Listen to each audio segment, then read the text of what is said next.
Cardiac auscultation हृदय संबंधी मूल्यांकन के लिए एक मूलभूत नैदानिक कौशल है। इस नैदानिक प्रक्रिया में महारत हासिल करने के लिए एक व्यवस्थित दृष्टिकोण और ध्वनि की पिच, समय और तीव्रता में सूक्ष्म भिन्नताओं को समझने की क्षमता की आवश्यकता होती है।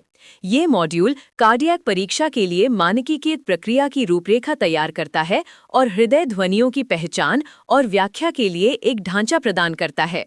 ये मॉड्यूल कार्डियक परीक्षा के लिए मानकीकृत प्रक्रिया की रूपरेखा तैयार करता है और हृदय ध्वनियों की पहचान और व्याख्या के लिए एक ढांचा प्रदान करता है। इसका उद्देश्य स्वास्थ्य पेशेवरों को शारीरिक ध्वनियों, गैलप्स, मर्मर्स और रब्स के बीच अंतर करने के ज्ञान से लैस करना है, जो अंतर्निहित हृदय स्वास्थ्य और विकृति के महत्वपूर्ण संकेतक हैं। इन ध्वनियों में अंतर करना जीवन घातक स्थितियों की पहचान करने या नियमित शारीरिक जांच के दौरान स्वस्थ हृदय कार्य की पुष्टि करने का पहला कदम है। प्रिकार्डियम के सभी प्रासंगिक क्षेत्रों का आकलन सुनिश्चित करने के लिए ऑस्कल्टेटरी परीक्षा एक व्यवस्थित क्रम का पालन करती है। यह प्रक्रिया रोगी को बाईं ओर पार्श्व डिक्यूबिटस स्थिति में रखकर शुरू होती है ताकि एपिकल इम्पल्स का सबसे अच्छा मूल्यांकन किया जा सके। रोगी के सुपाइन होने पर परीक्षा जारी रहती है, जिसमें निचले बाईं स्टर्नल बॉर्डर और प्रत्येक बात के इंटरकॉस्टल स्पेस का आकलन किया जाता है। प्रमुख ऑस्कल्टेटरी साइटों में एओर्टिक, पल्मोनिक, ट्राइकास्पिड और माइट्रल क्षेत्र शामिल हैं। प्रत्येक साइट विशिष्ट वैल्वुलर गतिविधि से मेल खाती है। इन बिंदुओं के माध्यम से स्टेथोस्कोप को व्यवस्थित रूप से ले जाकर चिकित्सक प्रत्येक वाल्व से ध्वनियों को अलग कर सकते हैं, जिससे हृदय के कक्षों के भीतर स्टेनोटिक या रिगर्जिटेंट घावों का स्थानीयकृत मूल्यांकन किया जा सकता है। रोगी की स्थिति चिकित्सक के लिए एक महत्वपूर्ण उपकरण है। रोगी को सीधा बिठाना और आगे की ओर झुकने देना हल्के एओर्टिक और पल्मोनिक मर्मर्स या पेरिकार्डियल फ्रिक्शन रब्स को काफी बढ़ा सकता है।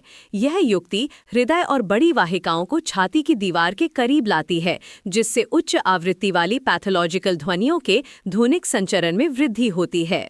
कार्डियक चक्र दो प्राथमिक ध्वनियां उत्पन्न करता है, S1 और S2, जिन्हें लब डब के रूप में जाना जाता है। S1 सिस्टोल की शुरुआत को चिन्हित करता है और माइट्रल और ट्राइकस्पिड वाल्वों के बंद होने से उत्पन्न होता है। ये स्टेथोस्कोप के डायाफ्राम के साथ सबसे अच्छी तरह से सुनी जाने वाली एक उच्च पिच वाली ध्वनि है, जो अन्य ध्वनियों को समयबद्ध करने के लिए प्राथमिक लैंडमार्क के रूप में कार्य करती है। S2 डायस्टोल की शुरुआत को चिन्हित करता है और एओर्टिक और पल्मोनिक वाल्वों के बंद होने से उत्पन्न होता है। एक प्रमुख शारीरिक खोज श्वसन के दौरान S2 का विभाजन है। जैसे जैसे दाहिने हृदय में शिरापरक वापसी में वीनस रिटर्न में वृद्धि पल्मोनिक वाल्व के बंद होने में देरी करती है, ध्वनि के दो घटक अलग अलग घटनाओं के रूप में श्रव्य हो जाते हैं। डायस्टोल में अतिरिक्त ध्वनियां, जिन्हें गैलप्स के रूप में जाना जाता है, आमतौर पर वयस्कों में पैथोलॉजिकल होती हैं। S3 या वेंट्रिकुलर गैलप प्रारंभिक डायस्टोल में एक निम्न पिच वाली ध्वनि है, जो एक गैर अनुरूप या फैली हुई वेंट्रिकल में तेजी से वेंट्रिकुलर भरने से जुड़ी होती है।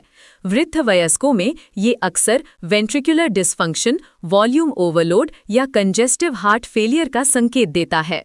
S4 एट्रियल गैलप देर से डायस्टोल में एक निम्न पिच वाली ध्वनि है, जो एक कठोर गैर अनुरूप वेंट्रिकल के खिलाफ एट्रियल संकुचन यानी एट्रियल कंट्रैक्शन के परिणाम स्वरूप होती है। S4 ध्वनि को लगभग हमेशा एक असामान्य खोज माना जाता है। यह वेंट्रिकुलर हाइपरट्रॉफी या मायोकार्डियल इस्कीमिया जैसी स्थितियों को इंगित करता है, जहां वेंट्रिकल रक्त के अंतिम योग का विरोध करता है। मर्मर्स वाल्वों या संरचनाओं के माध्यम से अशांत रक्त प्रवाह के कारण होने वाली लंबी ध्वनियां हैं।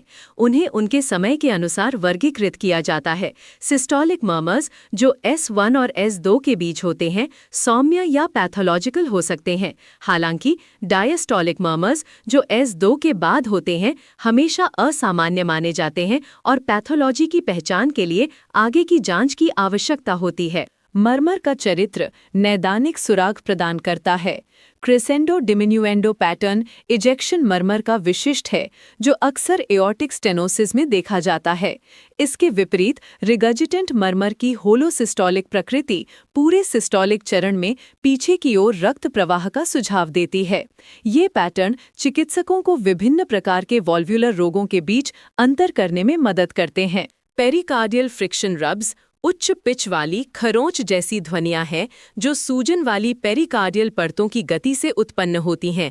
वे पेरिकार्डाइटिस का एक हॉलमार्क है और सिस्टोल, डायस्टोल या दोनों के दौरान सुनी जा सकती हैं।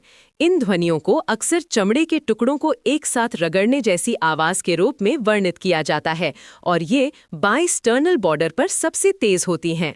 प्रभावी कार्डियक ऑस्कल्टेशन प्रक्रियात्मक तकनीक को कार्डियक फिजियोलॉजी की गहरी समझ के साथ एकीकृत करता है। कार्डियक चक्र के घटकों की सही पहचान करना कार्डियोवैस्कुलर निदान के लिए मौलिक है। इन ऑस्कल्टेटरी निष्कर्षों को रोगी के इतिहास और इलेक्ट्रोकार्डियोग्राफी और इकोकार्डियोग्राफी जैसे पूरक निदान के साथ सहसंबंधित किया जाना चाहिए ताकि कार्य का व्यापक मूल्यांकन प्रदान किया जा सके। निष्कर्ष के तौर पर ऑस्कल्टेटरी निष्कर्षों का संश्लेषण वाल्व्युलर और मायोकार्डियल विकारों के सटीक निदान और निगरानी की अनुमति देता है।